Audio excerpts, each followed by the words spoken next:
Yes,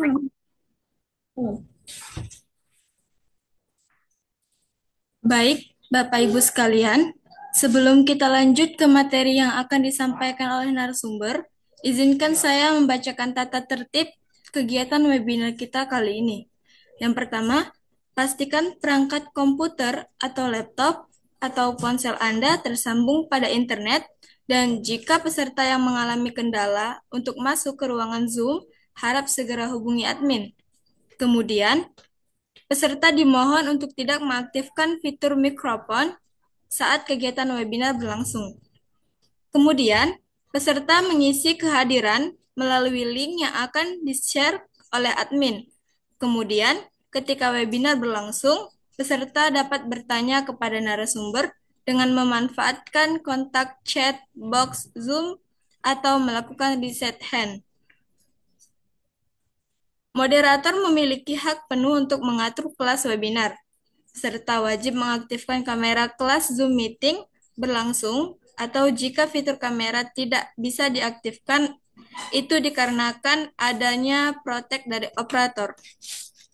Pastikan seluruh peserta sudah meminta akses di LMS pelataran sehat dan pastikan seluruh peserta menyelesaikan 100% pembelajaran di LMS pelataran sehat pada pukul 23.59 WIB waktu Indonesia bagian Barat. Saat hari pelaksanaan karena di luar dari waktu tersebut, sertifikat tidak akan terbit dan dianggap hilang. Baik Bapak Ibu sekalian, saya juga tidak lupa mengucapkan selamat menjalankan ibadah puasa pada hari ini untuk para peserta yang beragama Islam. Semoga webinar ini tetap membawa manfaat dan keberkahan di bulan suci Ramadan. Baik Bapak Ibu sekalian, kita akan langsung saja kepada materi yang akan disampaikan oleh narasumber kita. Yang pertama yaitu materi yang akan disampaikan oleh saya sendiri, APT Habsyarina, SSI M Farm, selaku moderator dan narasumber. Baiklah, akan ada dua materi yang akan disampaikan. Yang pertama, yaitu terkait dengan terapi hipertensi, panduan pemilihan obat berbasis bukti, dan materi yang kedua, yaitu farmakoterapi sindrom koroner akut, optimalisasi penggunaan antiplatelet dan antikoagulan. Untuk itu, ada dua materi sekaligus yang akan disampaikan. Kami berikan waktu kurang lebih 90 menit, agar 30 menitnya akan kita gunakan untuk waktunya diskusi lebih panjang. Untuk itu, kami persilakan kepada narasumber untuk menyampaikan materinya. Silakan kepada APT Habsyarina SSI M Farm. Saya persilakan. Terima kasih eh, oleh moderator atas introduksinya. Baiklah, Bapak Ibu semua, saya akan memulai materi pertama, yaitu terapi hipertensi, panduan pemilihan obat berdasarkan basis bukti. Hipertensi merupakan salah satu masalah kesehatan global yang signifikan dengan dampak serius terhadap kesehatan masyarakat. Di Indonesia, prevalensi hipertensi mencapai 34,1% pada populasi dewasa, sementara secara global, angkanya mencapai 1,28 miliar orang. Pemilihan obat yang tepat menjadi kunci keberhasilan pengendalian hipertensi. Dengan pendekatan berbasis bukti, kita dapat mengoptimalkan pengobatan untuk mencegah komplikasi serius seperti stroke, serangan jantung, dan gagal ginjal, yang sering menjadi akibat dari hipertensi yang tidak terkontrol. Presentasi ini akan membahas strategi terkini dalam pengobatan hipertensi berdasarkan bukti ilmiah terpercaya dan rekomendasi dari panduan nasional maupun internasional.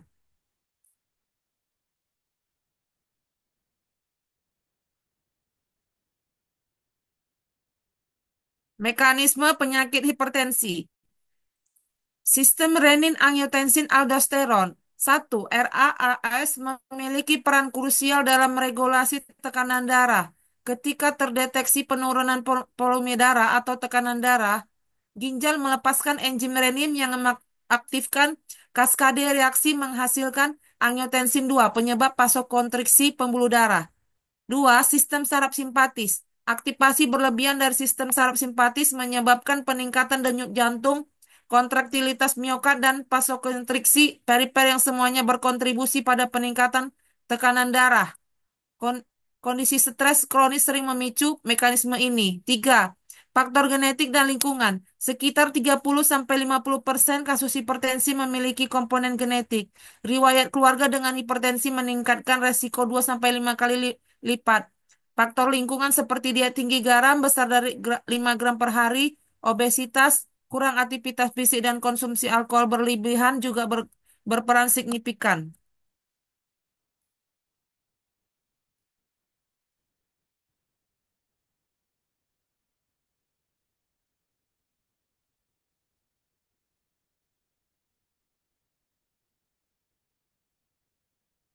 Dampak hipertensi yaitu pertama kerusakan organ, komplikasi serius, gangguan fungsional, penurunan kualitas hidup, peningkatan mortalitas. Hipertensi yang tidak terkontrol akan menyebabkan kerusakan progresif pada pembuluh darah di seluruh tubuh. Setiap peningkatan tekanan darah sistolik sebesar 20 mmHg atau diastolik sebesar 10 mmHg dikaitkan dengan peningkatan risiko kardiovaskular 2 kali lipat. Dalam jangka panjang, hipertensi merupakan faktor risiko utama untuk penyakit jantung koroner, gagal jantung, stroke, gagal ginjal kronik, retinopati, dan demensia vaskular. Kerusakan organ target ini sering terjadi tanpa gejala hingga komplikasi serius muncul.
Pentingnya pengobatan hipertensi yaitu menurunkan resiko kardiovaskular, memperpanjang usia harapan hidup, mencegah kerusakan organ, dan meningkatkan kualitas hidup. Panduan klinis untuk terapi hipertensi yaitu Panduan Perki 2019, Panduan ACC AH 2017, Panduan ESC 2018, Panduan ISH 2020.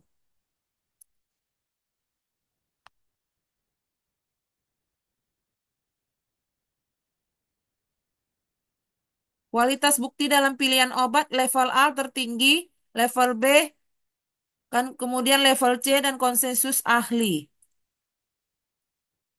Kategori obat antihipertensi. Ada 5 golongan utama antihipertensi ini, yaitu diuretik, ACE inhibitor, angiotensin receptor blocker, kalsium channel blocker, dan beta blocker. Pilihan berdasarkan profil pasien. Terapi kombinasi untuk hipertensi derajat 2 atau hipertensi dengan resiko kardiovaskular tinggi. Diuretik, mekanisme kerjanya adalah meningkatkan ekskresi natrium klorida dan air melalui ginjal sehingga mengurangi volume darah dan preload jantung. Jenis utama tiazid, lob diuretik, dan kalium sparing. Bukti klinis, diuretik tiazid memiliki bukti kuat dalam mengurangi morbiditas dan mortalitas kardiovaskular. AC inhibitor, mekanisme kerja menghambat enzim pengubah angiotensin. Indikasi gagal jantung, penyakit ginjal, diabetes. Efek perlindungan proteksi jantung, ginjal, dan otak. Efek samping batuk kering dan angiodema. AC inhibitor contohnya adalah captopril, lisinopril, dan ramipril. Memblokir perubahan angiotensin 1 menjadi angiotensin 2 sehingga mengurangi vasokonstriksi dan produksi aldosteron. Bukti kuat level A menunjukkan ACEI memiliki efek kardioprotektif dan renoprotektif yang signifikan. Angiotensin 2 reseptor blocker, ARBS.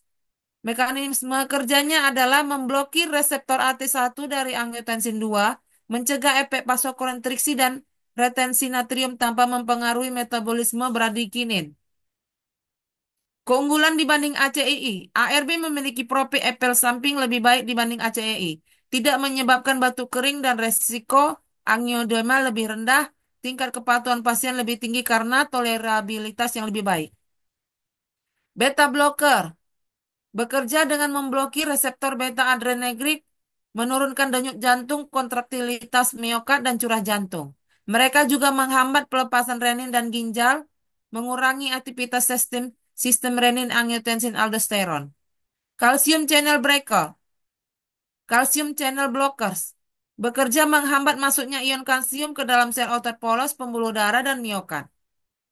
Penurunan kalsium intrasel menyebabkan relaksasi otot polos vaskular, vasodilatasi, dan penurunan resistensi perifer.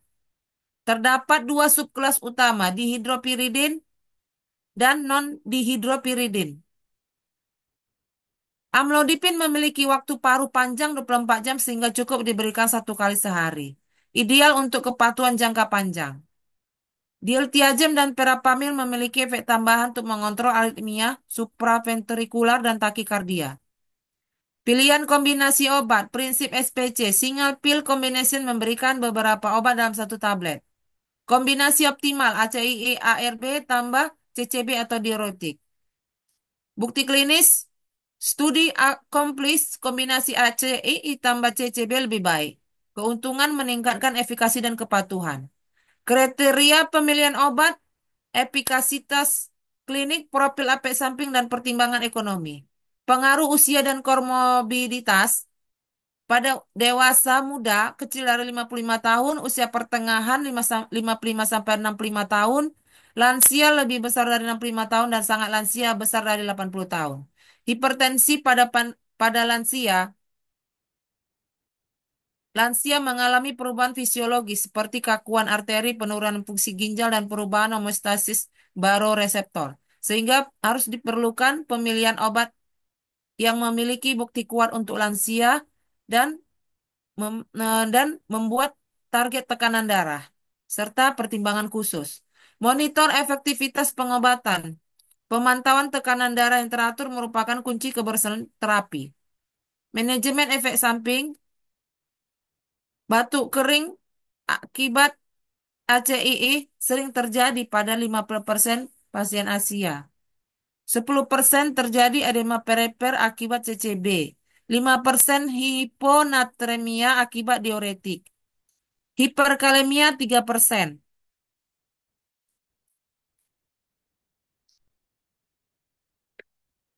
Edukasi pasien diperlukan dengan memberikan edukasi mengenai kepatuhan pengobatan, modifikasi gaya hidup, pengenalan tanda bahaya. Peran keluarga dalam manajemen hipertensi yaitu dukungan diet hidup, dukungan diet sehat, aktivitas fisik bersama, pengingat pengobatan. Terapi non-farmakologi dapat dilihat pada tabel berikut, yaitu modifikasi gaya hidup merupakan fondasi pelaksanakan hipertensi dan harus dilakukan oleh semua pasien, baik dari sebagai terapi tunggal untuk prahipertensi maupun sebagai pendamping terapi farmakologis. Diet DASH menunjukkan penurunan tekanan darah sistoli hingga 11 mmHg dengan mengkonsumsi makanan kaya buah, sayur, biji-bijian, dan produk susu rendah lemak.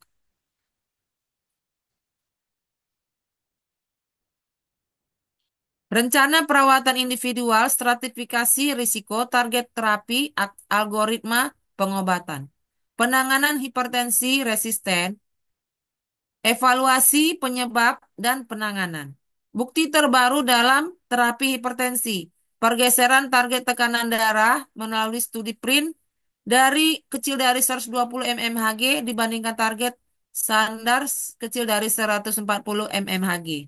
dalam mengurangi kejadian kardiovaskular dan mortalitas pada pasien risiko tinggi non-diabetes, meskipun dengan peningkatan risiko efek samping seperti potensi sinkop dan gangguan elektrolit. Kronofarmakologi hipertensi.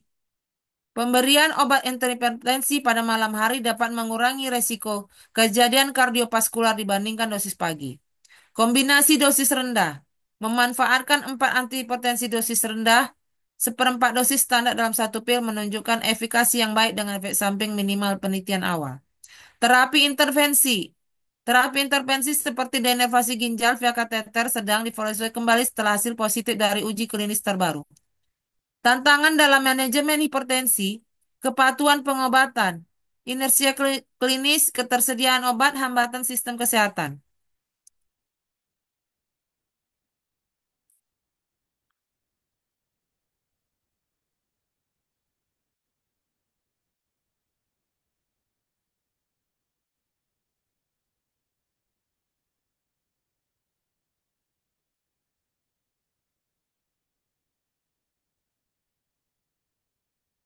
Walau telat, kesadaran deteksi merupakan komponen krusial dalam pengendalian penyakit ini. Hipertensi global dan perbandingan. Pendekatan berbeda ditetapkan berbagai negara dalam pengendalian hipertensi. Kebijakan kesehatan terkait hipertensi program nasional memasukkan pendekatan keluarga PISPK memasukkan hipertensi sebagai salah satu dari 12 indikator utama kesehatan keluarga program pengendalian penyakit tidak menular. Jaminan Kesehatan Nasional menjamin pemeriksaan rutin dan pengobatan hipertensi di semua tingkat pelayanan. Inisiatif komunitas, gerakan masyarakat hidup sehat mempromosikan pola hidup aktif dan diet seimbang. Pos pembinaan terpadu di PTM di tingkat desa memfasilitasi deteksi dini dan pemantauan hipertensi berbasis komunitas. Kebijakan multisektoral, kebijakan pengurangan garam dan lemak trans dalam produk makanan olahan. Diskusi kasus klinis.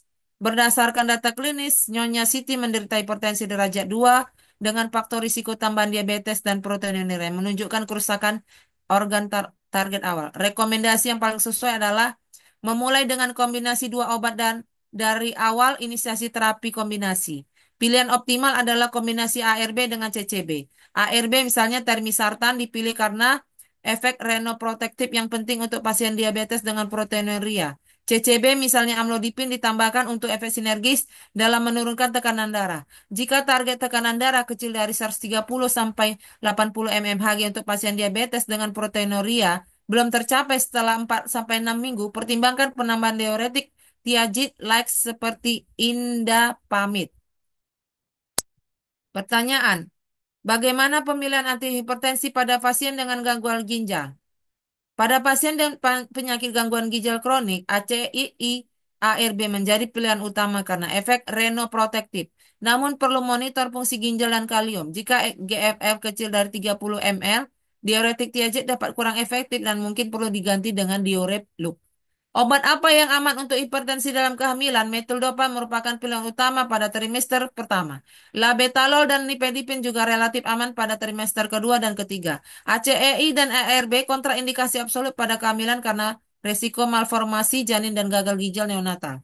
Bagaimana interaksi antara hipertensi dengan NSAID? NSAID dapat mengurangi efek antihipertensi dengan menghambat sintesis prostaglandin ginjal, menyebabkan retensi natrium dan ekspansi volume. NSAID dapat mengurangi aktivitas ACEI, ARB, diuretik, dan beta blocker. Jika memungkinkan, gunakan analgesik alternatif seperti paracetamol. Ringkasan panduan pilihan obat, stratifikasi resiko dan tentukan target, pilih antihipertensi sesuai profil pasien, monitor efektivitas dan efek samping, evaluasi berkala dan optimalisasi, sesuaikan terapi bila target belum tercapai. Kesimpulan, pendekatan berbasis bukti, pilih obat berdasarkan bukti penelitian terkini, personalisasi terapi sesuaikan dengan profil individual pasien, terapi kombinasi optimal, gunakan kombinasi sinergis untuk efek maksimal, keseimbangan manfaat risiko, pertimbangkan efektivitas dan efek samping. Sekian materi pertama dari saya. Selanjutnya,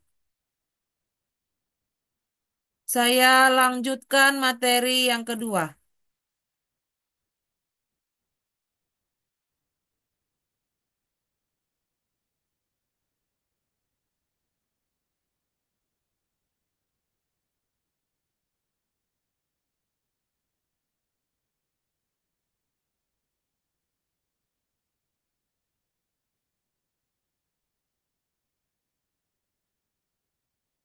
Selanjutnya saya lanjutkan materi yang kedua yaitu farmakoterapi sindrom koroner, koroner akut, optimalisasi antiplatelet dan antikoagulan.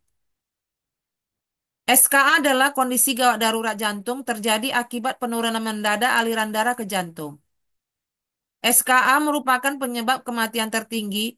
Prevalensi SKA terus meningkat di Indonesia. Patofisiologi SKA, pembentukan plak aterosklerosis, penumpukan kolesterol pada dinding arteri koroner. Proses ini berlangsung bertahun-tahun sebelum muncul gejala. Pecahnya plak aterosklerotik memicu respon trombotik. Permukaan yang rusak mengaktifkan trombosit, pembentukan trombus, agregasi trombosit dan aktivasi kaskade koagulasi. Trombus menyumbang aliran darah miokardium. Iskemia dan nekrosis. Jaringan miokardium mengalami iskemia dan nekrosis, kerusakan sel jantung melepaskan biomarker spesifik.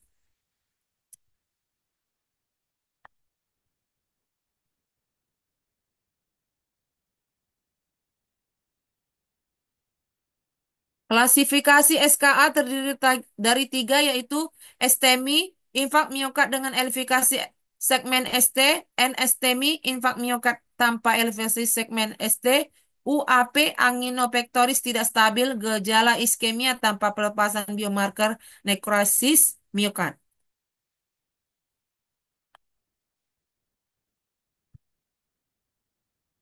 Diagnosa SKA, gejala klinis yaitu nyeri dada seperti tertekan terbakar, menjalar ke kelangan kiri leher atau rahang, diopsnia berkeringat dan mual sering menyertai. Pemeriksaan EKG, perubahan ST dan gelombang T pada 12 sadapan dilakukan dalam 10 menit sejak kedatangan pasien. Biomarker jantung, troponin IT meningkat dalam 3-6 jam, CKMB meningkat dalam 4-8 jam setelah onset nyeri. Pencitraan jantung, ekokardiografi menunjukkan gangguan gerakan dinding jantung. Angiografi koroner menegakkan diagnosis definitif.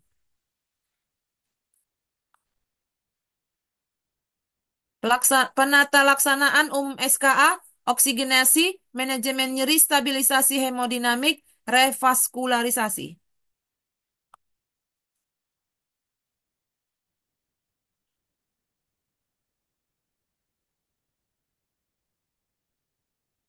Peran antiplatelet dalam SKA yaitu mencegah pembentukan dan progresi trombos dengan menghambat aktivasi dan agregasi trombosit.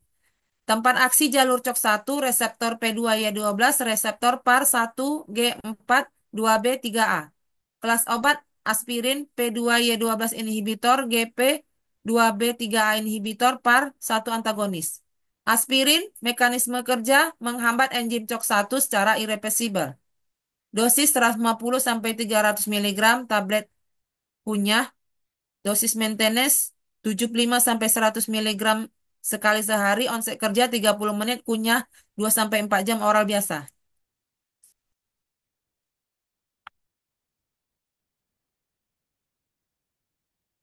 Clopidogrel, mekanisme kerja membutuhkan aktivasi melalui metabolisme hati, inhibitor reseptor P2Y12 dengan ikatan reversibel. Dosis loading 300-600 mg sebagai dosis awal, diberikan sesegera mungkin setelah diagnosis SKA. Dosis maintenance 75 mg sekali sehari. Durasi tergantung jenis SKA dan strategi revaskularisasi. Ticagrelor, onset kerja, bekerja dalam 30 menit setelah pemberian. Dosis loading 180 mg diikuti 90 mg 2 kali sehari. Prasugrel, efikasi tinggi, dosis loading 60 mg, maintenance 10 mg per hari. Perbandingan efikasi antiplatelet. Ticagrelor PS clopidogrel, penurunan kematian KV 16%.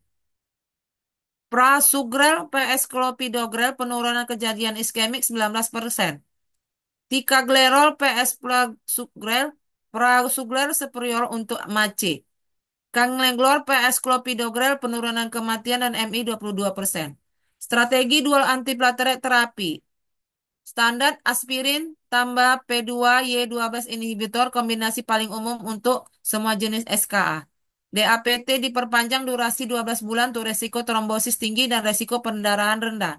DAPT jangka pendek Durasi 1 sampai 3 bulan untuk pasien risiko perdarahan tinggi dan dengan standar terbaru. DAPT standar durasi 6 sampai 12 bulan, rekomendasi umum untuk mayoritas pasien pasca SKA. Peran antikoagulan dalam SKA menghambat pembentukan trombin, mencegah progresi trombus, mengurangi kejadian rekuren, pendukung revaskularisasi. Heparin tidak terperasinasi, udah pergi. Mekanisme kerja aktivasi antitrombin 3 menghambat faktor SA dan trombin, pemberian bolus 60-70 IU kilogram, monitoring target APTT 2,5 kali kontrol atau 50 per 70 detik. Kelebihan reversibilitas dengan prostamin. Heparin, contohnya adalah enoxaparin. Fondaparinux, bila bifalirudin. Perbandingan efikasi antikoagulan menunjukkan Fondaparinux dan bifalirudin memberikan keseimbangan efikasi keamanan yang lebih baik. Penurunan resiko pendarahan signifikan tanpa mengorbankan efektivitas dalam mencegah iskemia. Optimalisasi terapi antiplatelet pada STEMI, kontak medis pertama pasca selama PCI primer, pasca PCI long term. Optimalisasi terapi antikoagulan pada STEMI, prehospital selama PCI primer, pasca PCI, pasca fibrinolisis. Optimalisasi terapi antiplatelet pada NSTEMI UAP, stratifikasi resiko, loading antiplatelet, strategi invasif, maintenance terapi. Optimalisasi terapi antikoagulan pada NSTEMI UAP, pemilihan didasarkan pada strategi invasif, resiko pendarahan, dan fungsi ginjal. Strategi peralihan antikoagulan UFA ke LMWH, LMWH ke UFA, parenteral ke oral, DOACS. Terapi antiplatelet pada pasien menjalani PCI. Loading PCI selama PCI maintenance pasca PCI. Terapi antikoagulan pada pasien yang menjalani PCI. Pre-PCI selama PCI, intermediate post PCI setelah discharge. Terapi antitrombotik pada pasien dengan fibrinolisis. Antiplatelet, alternatif antikoagulan dengan fibrinolisis, pasca fibrinolisis. Penanganan resistensi klopidogrel, faktor genetik, interaksi obat, faktor klinis, strategi mengatasi. Peran tes fungsi platelet, metode pengujian, indikasi pengujian, interpretasi hasil. Manajemen perdarahan pada terapi antitrombotik. Perdarahan mengancam nyawa, perdarahan mayo, perdarahan berakna klinis, pendarahan minor, strategi pencegahan. Terapi antitrombotik populasi khusus lansia, resiko pendarahan meningkat, penyesuaian dosis antiplatelet, penyesuaian antikoagulan, monitoring ketat.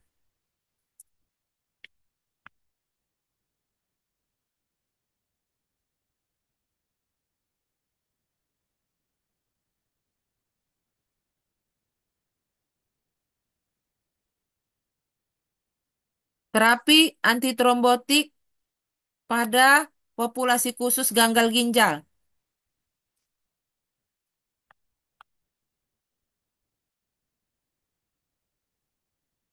Interaksi obat dengan antiplatelet yaitu NSAID, proton inhibitor,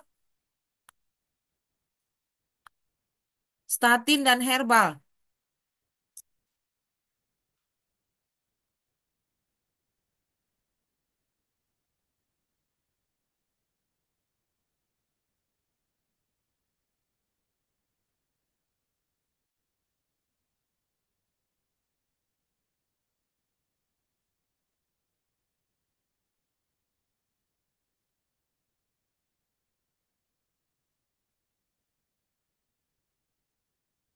Interaksi obat dengan antikoagulan seperti pada antibiotik dan obat herbal.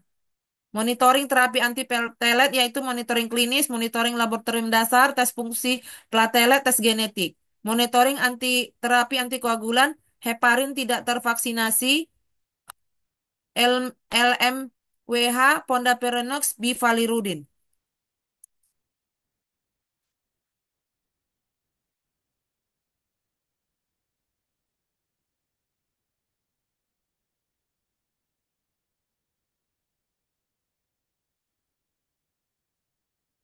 Peran antiplatelet dalam pencegahan sekunder aspirin seumur hidup, Strategi DAPT diperpanjang PD-12 inhibitor faktor-faktor risiko iskemik tinggi. Antikoagulan oral pada SKA warfarin DOAC indikasi pasca SKA. Manajemen preoperatif antiplatelet risiko trombosis bridging strategi risiko perdarahan keputusan penundaan. Manajemen perioperatif antikoagulan penilaian risiko penghentian preoperatif bridging terapi reinisasi postoperatif. Kombinasi antiplatelet dan antikoagulan, triple terapi, OAC aspirin P2Y12 inhibitor, dual terapi OAC P2Y12 inhibitor, deeskalasi bertahap, triple dual monoterapi OAC, pertimbangan khusus fungsi ginjal usia PPI wajib OAC dosis rendah. Optimalisasi terapi pada pasien dengan stent koroner, stent generasi baru, kompleksitas PCI, resiko perdarahan tinggi, resiko iskemik tinggi. Peran inhibitor glukoprotein, apcismimab, tiropibam, eptibat. Manajemen trombosis indusis heparin. Anticoagulan pada kasus SK fibrose atrial. Optimalisasi terapi pada pasien dengan riwayat pendarahan gastrointestinal. Strategi gastroproteksi, pemilihan antiplatelet, durasi terpendek, monitoring ketat. Perancang lerol dalam PCI mekanisme, indikasi dosis. Antiplatelet generasi baru. Horavasar.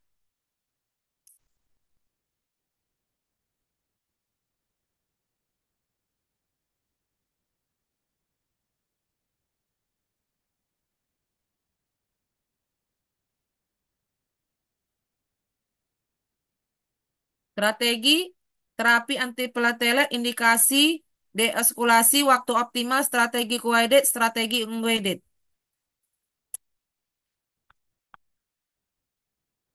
Antikoagulan pada shock kardiogenik, perubahan farmakokinetik, pemilihan agen, penyesuaian dosis, pertimbangan khusus.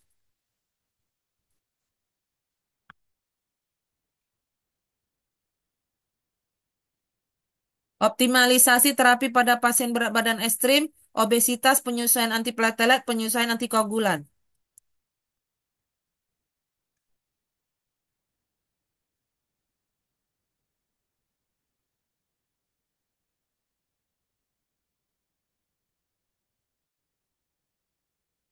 Peran edukasi pasien dalam optimalisasi terapi, pentingnya kepatuhan, pengenalan efek samping, interaksi obat dan makanan, informasi kontak darurat. Farmakovigilans, antitrombotik, identifikasi risiko, pelaporan efek samping, evaluasi produk, umpan balik, dan edukasi. Aspek farmakokinami, terapi antitrombotik. Analisis farmakoekonomi harus mempertimbangkan tidak hanya biaya obat langsung, tetapi juga biaya penanganan komplikasi. Perkembangan terbaru terapi antitrombotik. Pedoman terkini terapi antitrombotik pada SKA. Tantangan dalam optimalisasi terapi antitrombotik. Kesimpulan dan pesan utama individualisasi terapi, optimalisasi waktu, monitoring ketat, edukasi komprehensif. Sekian materi kedua dari saya. Selanjutnya saya serahkan kepada moderator. Baik, terima kasih banyak kepada Apoteker Hapsyarina SSI M Farm atas materi yang sudah disampaikan. Ada dua materi sekaligus tadi yang sudah disampaikan oleh narasumber kita, yaitu materi yang pertama terkait dengan terapi hipertensi, panduan pemilihan obat berbasis bukti, dan materi yang kedua yaitu farmakoterapi sindrom koroner akut, optimalisasi penggunaan antiplatet dan antikoagulan. Yang baik, terima kasih banyak kepada Apoteker Hapsyarina SSI M Farm. Mudah-mudahan ilmu yang sudah disampaikan bisa bermanfaat untuk kita semua dan bisa diaplikasikan oleh rekan-rekan sejawat kita di fasilitas kegiatannya, kesehatannya masing-masing. Terima kasih, saya ucapkan sampai jumpa kembali.